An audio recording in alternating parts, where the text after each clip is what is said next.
Hi, this is Stephen M. R. Covey, and you are listening to Awakened Nation with Brad Zollis. A huge shift is taking place on planet Earth. People seem to be waking up.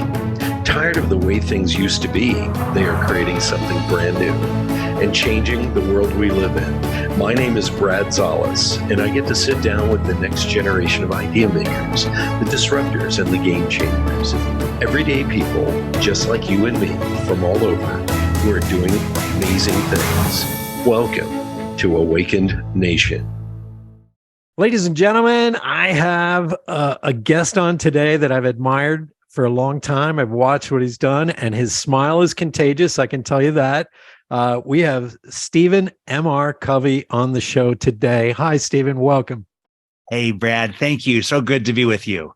Definitely. And I cannot go any further without thanking my good friend, Denise Griffiths, of Your Partner in Success. She interviewed you as well. I love Denise, and your interview was exemplary. Thank you. Shout out to Denise. She's terrific. And I'm glad she brought us together. Yes, definitely. I love your work. And we were talking in the green room a little bit about my background as an executive of a publicly traded company. And I became obsessed about what the heck was going on, not only in the workforce, because I noticed we had a new generation rising to the top that wanted things differently. I'm a baby boomer, and I'm assuming you're a baby boomer as well. Yes. And we're like, what the heck is going on? We're going to talk about that today. And also, ladies and gentlemen, I got a copy, and I love this new book, Trust and Inspire. We're going to go into this and take a little bit of a deep dive. So are you ready, Stephen? I know you've done hundreds of these, but I love it. And I treat each one as if it were my first and only one. So I'm excited to be with you, Brad, and especially with your background, having taken a company public and caring a lot, not just about the business, but about the culture. Yeah. You were ahead of your time. Oh, thank you. Yeah, we're gonna talk a little bit about that. Oh, and you have one of my favorite business stories at the beginning of the book, which is Netflix. Netflix and Blockbuster going toe to toe. So I'm excited. Hey, everybody, I'm gonna just read off your bio. How's that? Sounds great. Stephen M.R. Covey is the New York Times and #1 Wall Street Journal best-selling author of The Speed of Trust, which has been translated into 22 languages and has sold over 2 million copies worldwide. He is co-author of the #1 Amazon bestseller, Smart Trust. Stephen brings to his writings the perspective of a practitioner, as he is the former president and CEO of the Covey Leadership Center, where he increased shareholder value by 67 times and grew the company to become the largest leadership development firm in the world. A Harvard MBA, Stephen co-founded and currently leads Franklin Covey's Global Speed of Trust practice. He serves on numerous boards, including the Government Leadership Advisory Council, Partnership for Public Service, and he has been recognized with the Lifetime Achievement Award for Top Thought Leaders in Trust from the advocacy group Trust Across America, Trust Around the World. By the way, congratulations for that award. That's fantastic. Thank you. Stephen is a highly sought-after international speaker who has taught trust and leadership in 56 countries to businesses, government, military, education, healthcare, and NGO entities. Please welcome to the show, Stephen M.R. Covey. Well, thank you, Brad. I appreciate the introduction. You have a great resume, my friend, and don't be shy about it. You've done some amazing stuff. Let's get started. Your book, Trust and Inspire, I love this because it digs into what the problem is today, and we're gonna start off. I have questions, my friend, but you said it in the book. And I've seen it, and they seem to have a disconnect at business schools as well. Everything has changed. The employee has changed. The workforce has changed. The technology has changed. The barrier to entry has changed for an employee to just leave and start a competing company. And yet, leadership and management hasn't changed that much. Let's start right there. Yeah, it's really an interesting phenomenon. Yeah. Because we can all look around and see in all the ways that you described how the world has changed. And, and look at this coming out of the pandemic. It's suddenly work from home, remote work, hybrid work, intentionally flexible work. So the workplace has changed. And people have choices and options today in a way that they didn't have just a few years ago. And then of course, technology is changing everything, and the disruption, the pace of change, the amount of change. So the world has changed, and yet our style of leadership has not, or at least has not kept pace with this changing world. And the data shows that too many organizations, too many leaders are still kind of operating out of the base model of the kind of leadership style that really emerged coming out of, the industrial age, the idea of command and control. Now, what's happened is it's become better, a more kinder, gentler command and control, a more sophisticated, more advanced command and control. I call it an enlightened command and control. So it's a better version of it, but the paradigm, too much of how we look at people, how we view leadership is still more out of, people, more like people are things.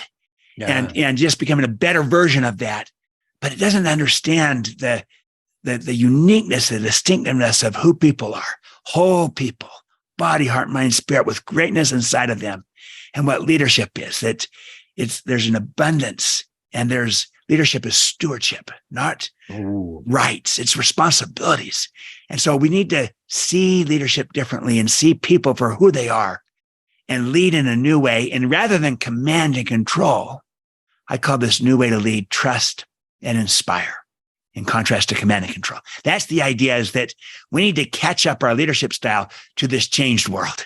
I agree. The one of the first business consultants was Frederick Winslow Taylor. Yeah. And he was actually an engineer, so he didn't care about people.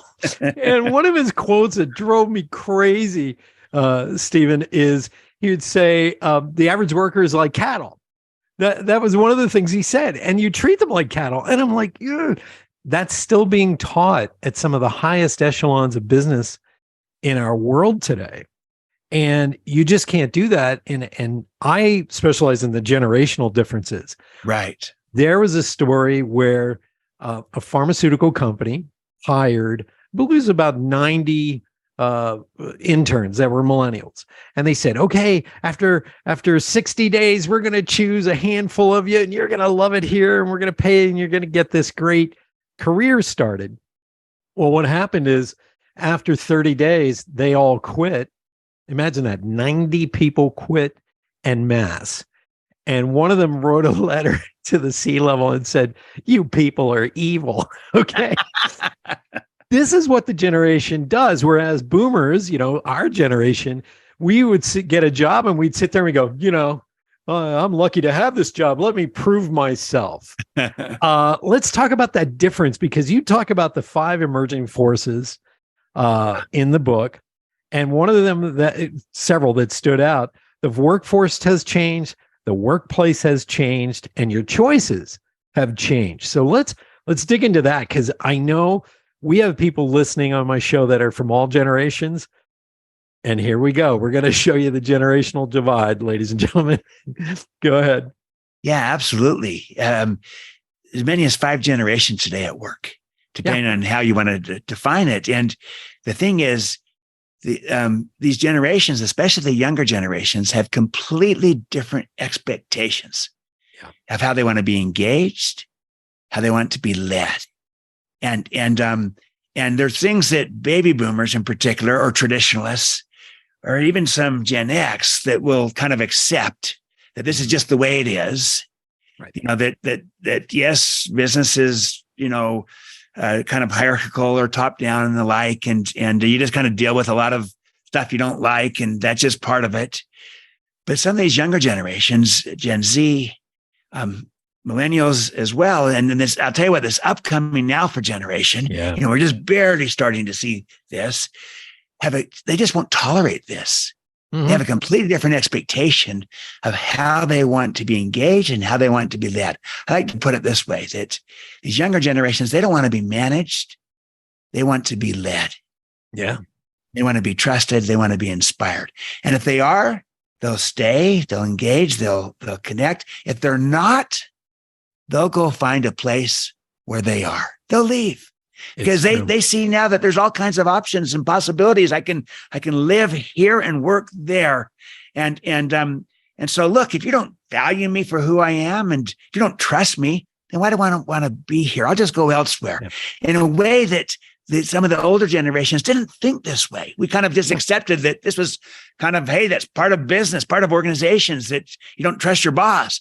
Hey, if I don't feel trusted, I'm going to go find a place where I am and I'll leave. And that's become more real because the nature of choice changing, how we've gone from multiple choice to infinite choice, where there's all kinds of possibilities with the gig economy, with remote work, with all kinds of possibilities that I didn't have before. So, different expectations with an explosion of choice. And suddenly this puts a premium on leaders to try to create a great culture so you can keep your people, attract them and engage them and inspire them, or else you'll lose them somewhere else. Yeah. In Good to Great, Mr. Collins said it best. He said, people don't leave bad companies, they leave bad management. Yeah.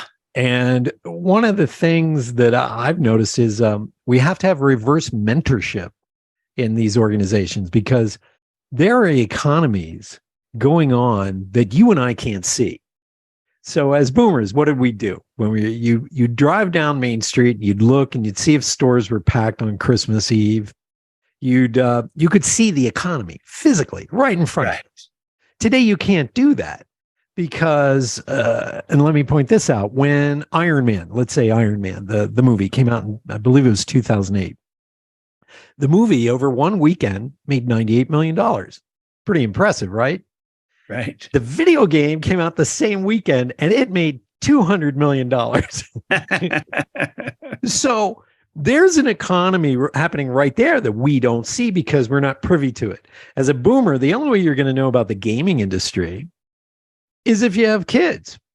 And this generation right now, we thought they were just playing around on video games, but the reality is they were engaged in business training actually within these games. I talk about this in my TED Talk.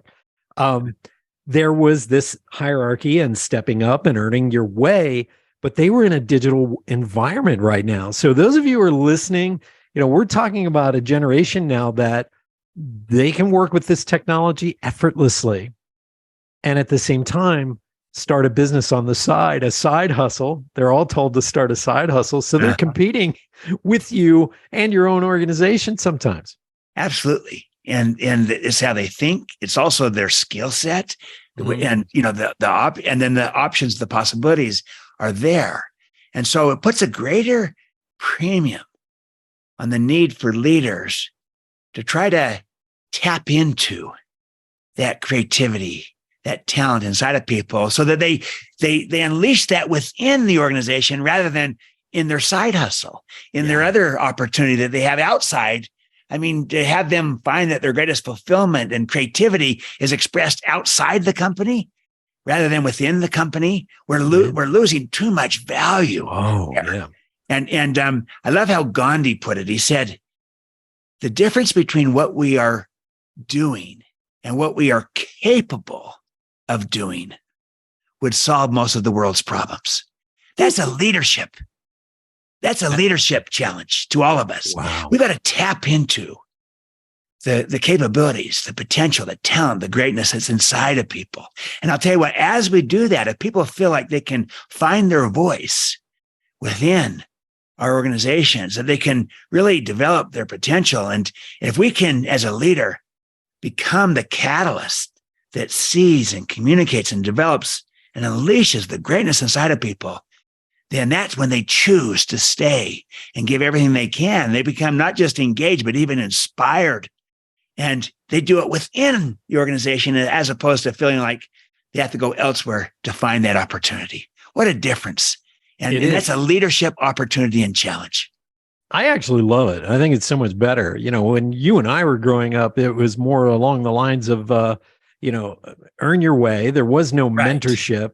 many of the degrees that are out there right now are were on the job training for us. By the way, there were always 5 generations in the workforce. Like I started my first job at Hershey Park in Hershey, Pennsylvania.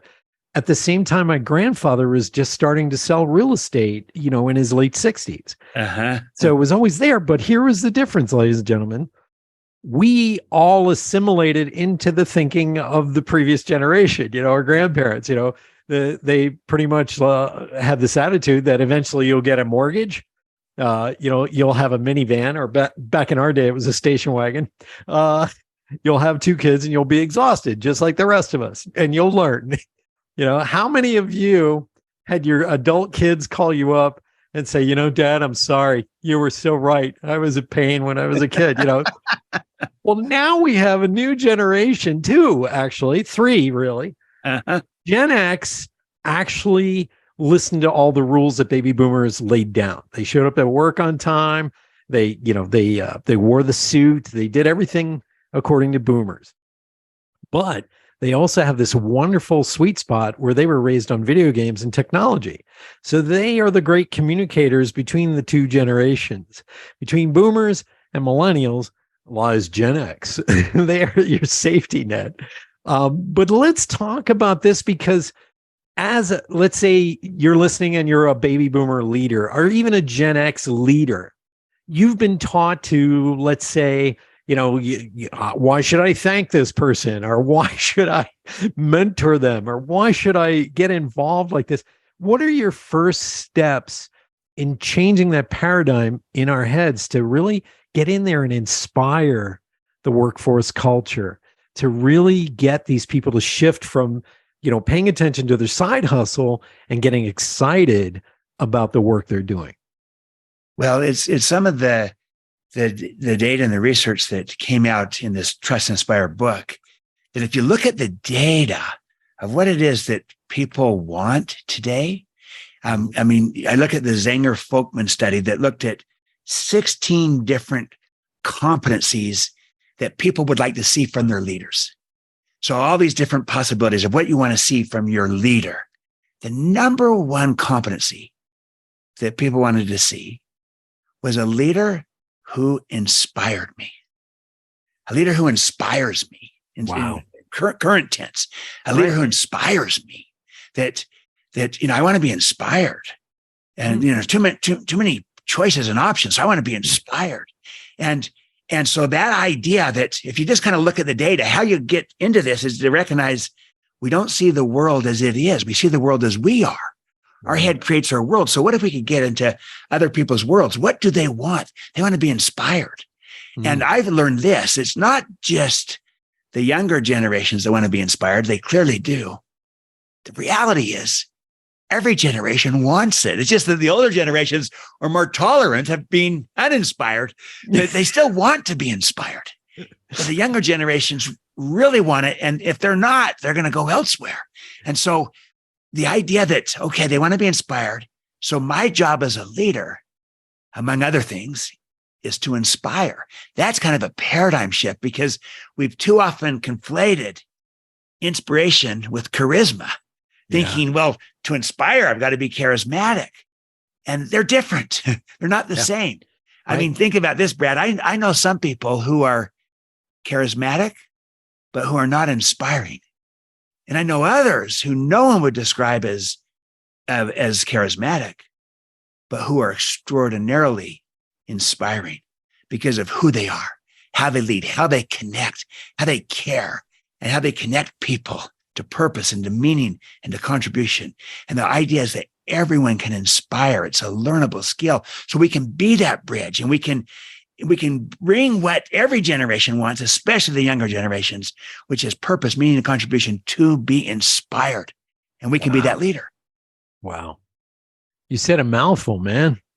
I know there's a lot in there. Well, I'm going to ask for an example, but first I want to go back to what's the difference between charismatic and being somebody who inspires. One sounds like the ego, and the other sounds like, hey, how can I help you become better? Would you say that's true? Absolutely. That's beautiful. The one is, I'm charismatic. It's about me. and I'm trying to impress and again, it's about me. And the other is it's about you. It's about service. It's about contribution, and it's about helping you, unleashing you. And so I try to connect with people through a sense of caring and belonging. And then I try to connect people to purpose and to meaning and contribution. But that's a good way to describe it. It's very interesting. I have this skill set, and one of my CEO, actually, who was younger than me at K2, he had this skill set as well. And that was, we could look at a person and we could go, oh, wow, they have this talent that they don't even know they have. And we would kind of push them into that area and get them the training they needed, or the courses, or pair them with somebody who could mentor them. Even though they might be the same age, they had that skill set that they were carrying in spades, but didn't realize it. And I find that fascinating. A lot of people don't know that. And I think that's a leader's job, to spot that immediately in another person, that they have this potential, and help them nurture it. Brad, you were so right on this. I think that leadership is precisely that. It's about seeing and communicating and developing people's worth and potential and talents and greatness, that you see and communicate it so clearly that they come to see it in themselves. And because oftentimes they don't see it, but if you see it, and then if you communicate it so that they can come to see it, and then if you give them opportunities to develop it, and then give them a chance to actually put it into practice, put it into action, maybe you give someone an opportunity, give them a responsibility, take a chance on them, then you can unleash that greatness. And that's what it's about. And so that's the very first job, in a sense, is that you try to see the potential. I love how Henry David Thoreau put it. He said, it's not what you look at that matters. It's what you see. So as you look at your people, are you seeing the potential, the greatness inside of them? Because everyone has it. And sometimes it's lying dormant, but it's likely there. And what if you could be the catalyst to first see it, but then to help communicate it and develop it so that they come to see it in themselves? That's leadership at its highest form. Wow. You said a mouthful, and you quoted one of my favorite people, Henry David Thoreau. My grandfather, because I was a drummer, I'm the 5th generation drummer of my family. He gave me that plaque, which was, the beat of a different drummer. Oh, yeah. So one of my favorites. You hit the nail on the head, but you also talked about something along the lines of this in Trust and Inspire, and that is, you have to know thyself. You have to really know yourself as a leader. How do we do that? Because a lot of us have blind spots that, I'm 60 and I'm still discovering blind spots every single day. So how do we do this, Stephen? Yeah. It's interesting because, I call this, in Trust and Inspire, I call this modeling. We got to start with ourselves. And that includes knowing ourselves, but also not only do we know ourselves, we're trying to say, look, it's up to me to go first. So if I want to see more transparency and openness in the culture, on the team, in relationships, then I go first in being transparent and open. I go first in demonstrating that vulnerability. And so this becomes a process of self-awareness, of recognizing, focusing on my character, focusing on my competence, with the idea that leaders go first. Someone needs to go first. Leaders go first. They're the first to model. Because in a sense, Brad, as you know, and our listeners we all know this, we're all modeling. Yeah. We're all modeling. The question is, what are we modeling? And I'll never forget one time I went to a basketball game with my young son. He was maybe 3 or 4 years old. And, and I started to get into the game and got competitive and was cheering our team on. And I started to think that the referees were not calling a fair game and that they were biased against us, and I was like a typical fan, just viewing everything through that lens. And I remember one time being upset at the referees and standing up and extending my arm and pointing my finger and yelling at the referee, "You missed that call, ref," only to look down and seeing my young 3-year-old standing up with his arm extended and his finger pointed, repeating the very same words I just said. And I realized, first of all, let me say this, that was not my finest modeling moment, but I realized we're all modeling. The question is, what are we modeling? We have a chance to model the behavior that we would like to see, to model the empathy that we would like to have, to model, the respect that we would like to see, to model the trust that we would like to have. And we need to go first. And so that self-awareness, and then really focusing on modeling. It was so interesting when I was writing this book, I almost kind of said, well, let's stipulate modeling. In other words, of course, everyone knows that. And then as I was working on this, I realized you can't stipulate it. Right. You can't come back to it enough. This is so foundational and vital. We all know it, but we're often not doing it. And as the expression goes, to know and not to do is not to know.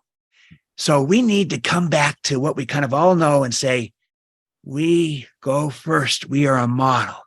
First model, then mentor. And if we do that, then we'll have far more influence with those that we're leading.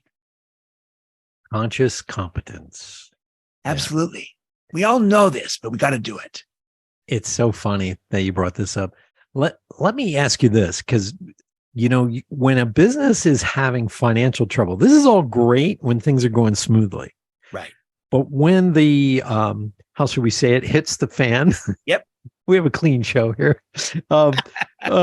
When the hits the fan, a lot of leaders go right back to that dysfunctional pathway of command and control, yell and scream.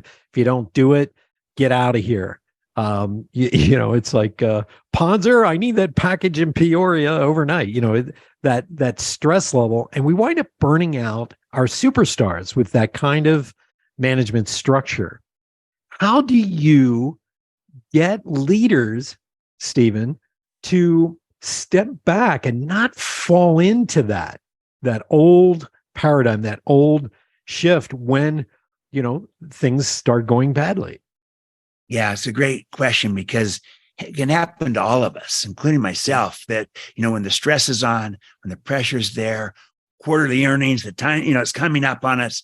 Right. Very easy to kind of revert back to command and control, to what we kind of know best. And for a whole host of reasons, including the fact that for many leaders, command and control is their native tongue. Yeah. It's what they grew up with. It's what they're good at. It's what's brought them to where they're at. And so you might learn, and you learn a new language. You're in the country speaking the language, but when the pressure's on, you go back to your native tongue, not your acquired tongue. So command and control for many leaders is their native tongue. So it's understandable. I think first, the idea of self-awareness, that we can choose our style of leadership, that we are not our style. We can choose it, and becoming self-aware. And, back to my father's work on 7 habits of highly effective people, that habit 1, be proactive, that in between what happens to us, that stimulus, and our response to it, there is a space. And in that space is our ability to choose our response. So, we are not our style. We become self-aware, and we separate between stimulus and response. We put the space in there. The second thing is then to really recognize that Trust&Inspire, this new way of leading, is also really a great way to lead, even when the pressure is on, even when there's enormous, intensity in the workplace and things that have to happen. That this is not some soft, this weak way to lead that everyone likes, but it's soft. That actually you can actually get more done better. When people feel trusted and empowered and inspired, they actually perform better. You can be strong without being forceful. You can be authoritative without being authoritarian. You can be decisive without being autocratic. And that's the idea, that this is a strong form of leadership. And so you can just say, team, we're in a crisis here. Here's the situation. So you lay it out, but you still are doing it in a way that's saying, I believe in you. I believe in us.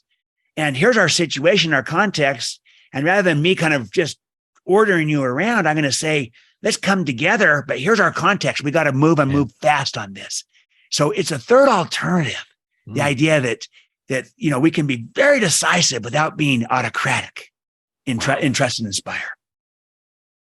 That's incredibly powerful. I mean, it's hard for leaders to embrace this new style, especially, and I hate to say this, if you're of a certain age. Now, certain industries, this is the way to lead. Like in the design and advertising space, they use the results only work environment. We have deadlines. Let's meet them. How creative can we get? What can we do to get as creative as we can get? And when you create an environment, and I talk about this in my first book, when you create an environment where you support creativity as well as mistakes, then innovation can thrive. Absolutely. That's the only way it can do this. Yeah, and you've got it. You named it. It's got to be the environment. Yeah, where failure is seen as learning, and mistakes are seen as good because you learn what doesn't work and you get better. But it's not only tolerated, but it's seen as part of the process of being creative. And when the data shows this, that in a high trust culture, when there's high trust, people are 32 times more likely to take a responsible, calculated risk. And they just won't do that in a low trust culture. And they're 11 times more likely to innovate. Wow. Whereas in a low trust culture, you won't take that risk because, you make a mistake. It's kind of like, what's wrong with you? And that could be career limiting, maybe even career ending. And if you're not willing to take a risk and make a mistake, you won't innovate. And, it flows. They go together. Like it was Jeff Bezos that said, innovation and failure are inseparable twins. Wow. And, you can't do one without the other. You just want to make sure that the failure is contained. It's within a construct so it doesn't sink the whole firm. Right. But you've got to have that ability to take that risk, make that mistake. That requires trust as opposed to just being told what to do. Here's how to do it. Then there's no liberty. There's no creativity, and you might get conformity and you might get the outcomes, but you're not going to get real synergy and breakthroughs and creativity and tap into the potential of what's possible. Wow. I want to say boom. If you're listening, folks, and let's say you're a baby boomer, and you're at work now and you have a younger boss, let's say, you might still be bringing up that trauma, reaction, which is you have to be afraid when your boss walks through the office. Okay.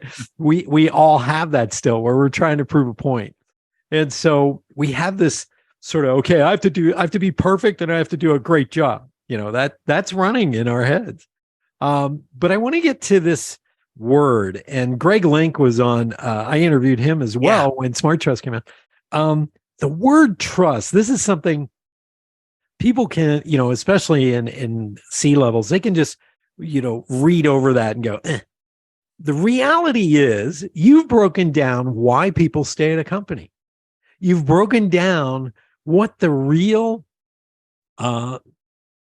relationship is between employee management, people managers, and the company and the executive suite and the founder. I mean, you have really broken it down. So let's talk about this word trust, because, if you want to have your attrition rate low, folks, in your organization, you've got to create an environment of trust where people are inspired to come into work every day and say, I can't wait to get on this project.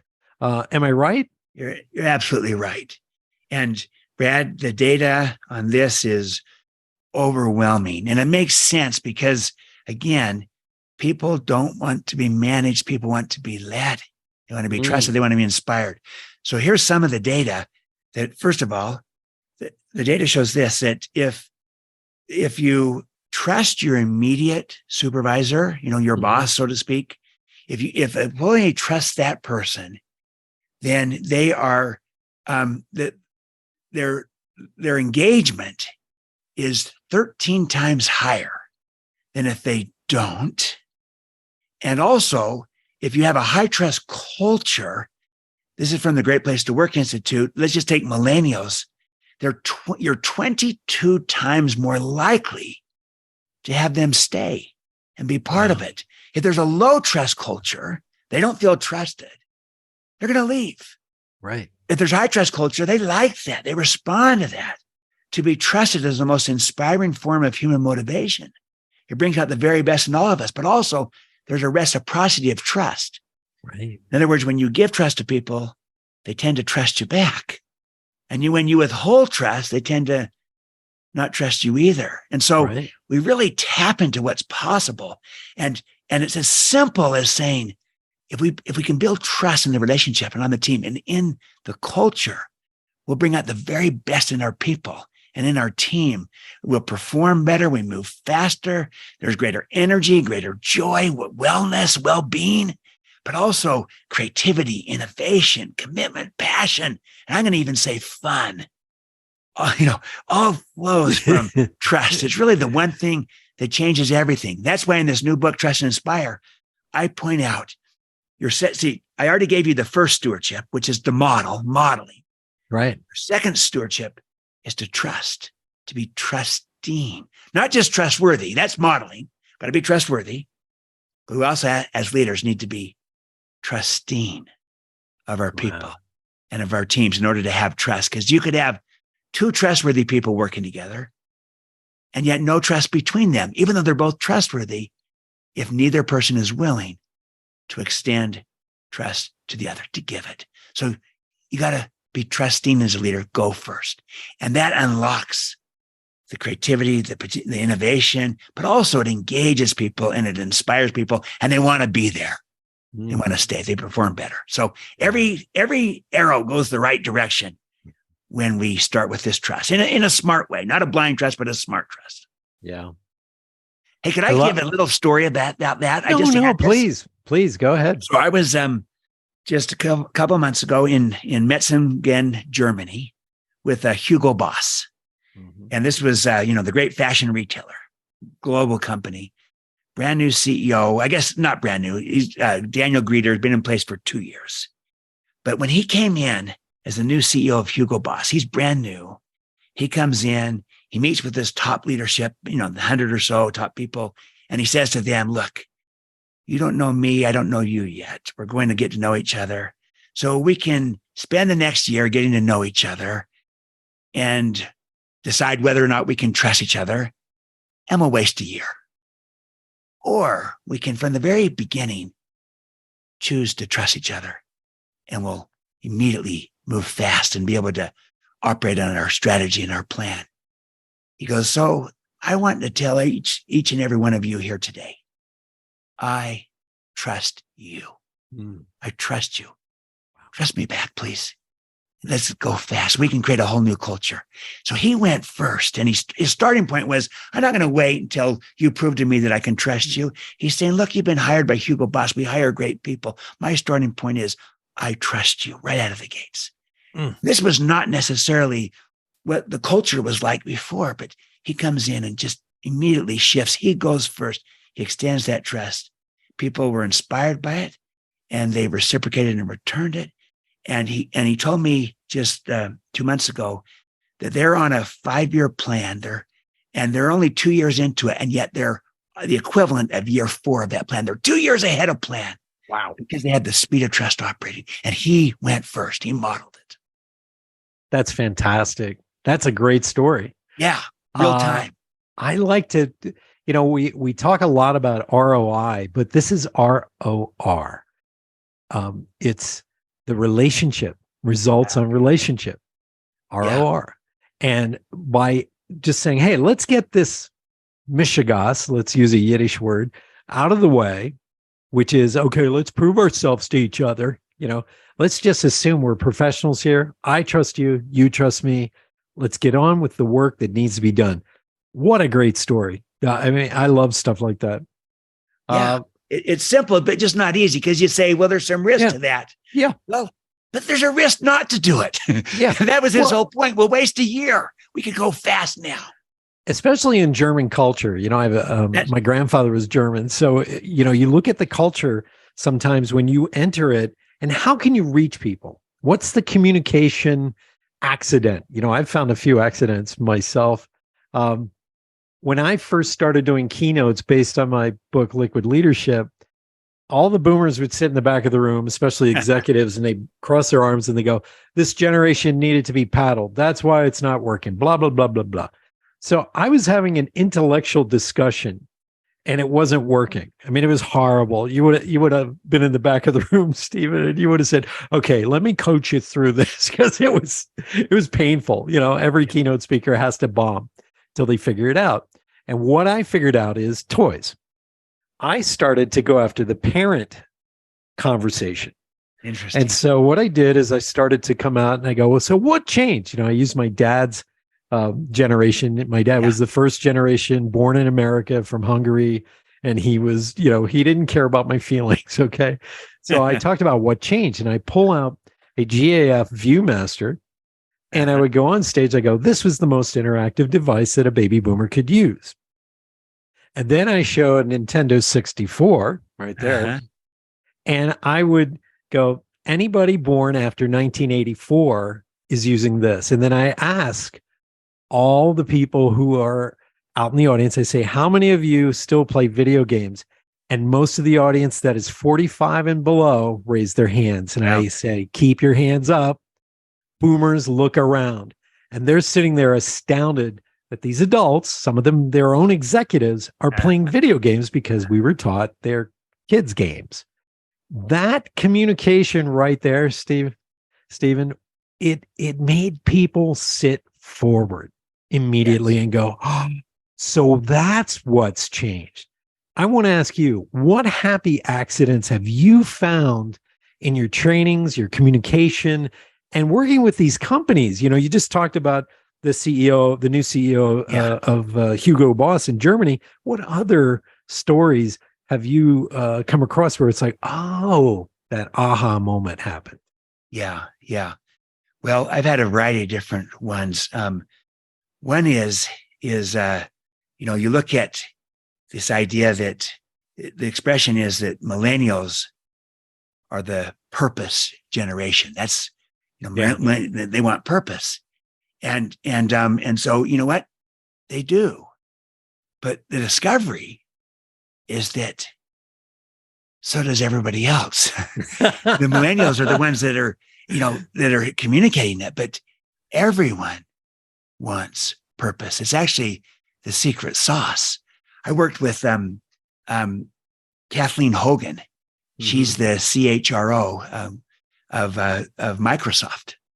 And it's so interesting to see how Microsoft, under the leadership of Satya Nadella and Kathleen Hogan, who is Satya's right-hand person, how they have really kind of revitalized, if you will, Microsoft.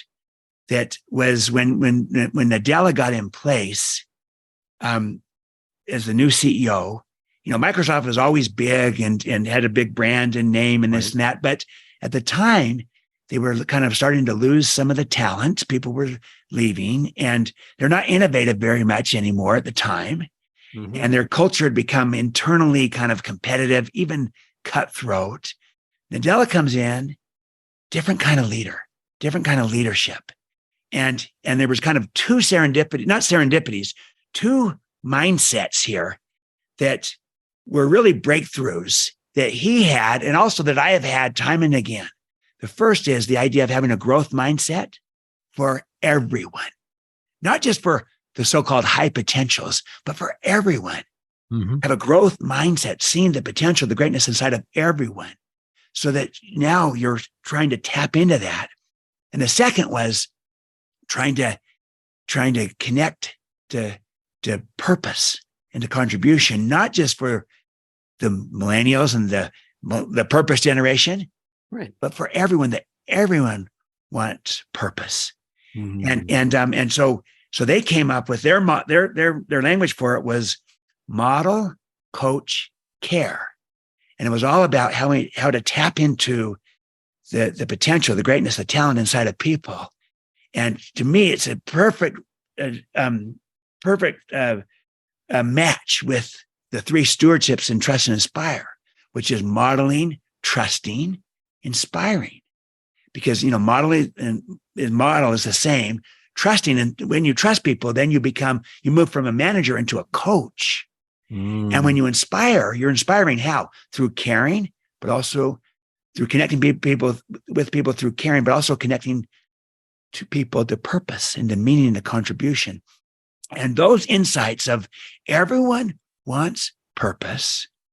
And I've seen it time and again, not just the younger generations, but everyone, even baby boomers and even traditionalists. Yeah. Everyone wants purpose. And the idea that there's greatness in everyone, have a growth mindset for all.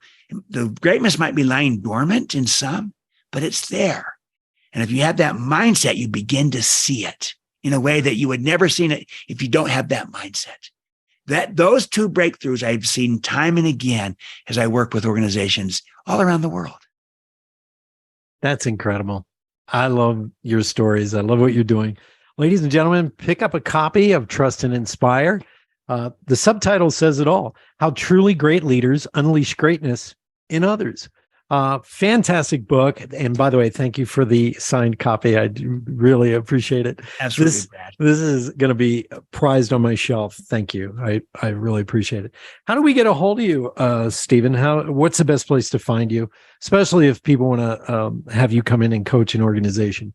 Yeah. And I love to do that. You can go to our website, trustandinspire.com, trustandinspire.com. And there's places that you can, get resources and engage with us, but also you can follow me in a variety of different places, on LinkedIn, on Twitter, Instagram, and at Stephen M.R. Covey. And I love to connect with you in a variety of ways. And, so this is the favorite work that I do. Similar to what you do, Brad, is working with leaders and organizations and trying to help create the culture that unleashes the potential, the talent of other people. Yeah. And because the talent, the potential is already there, and we've got to see it, communicate it, develop it, and unleash it to achieve what we are capable of doing. Our performance in most organizations is not matching our capability, our potential. Yeah. How can we close that gap? That's a leadership challenge and opportunity. And if we're not trusting our people, that's a leadership problem. Yeah. Or a hiring problem. I think it's probably more likely a leadership problem. We're not tapping into that. And right now, the opportunity has never been greater. So here's kind of a way of thinking about it. Just, I use a Marshall Goldsmith. He's a friend of mine, and, his book, What Got You Here Won't Get You There. I say a similar thing as it relates to leadership. The kind of leadership that maybe got you to where you are today, it's not the kind of leadership that's going to get you where we need to be tomorrow. And that can help people that are struggling, saying, hey, but I've been a good leader. I've been very successful. Yes.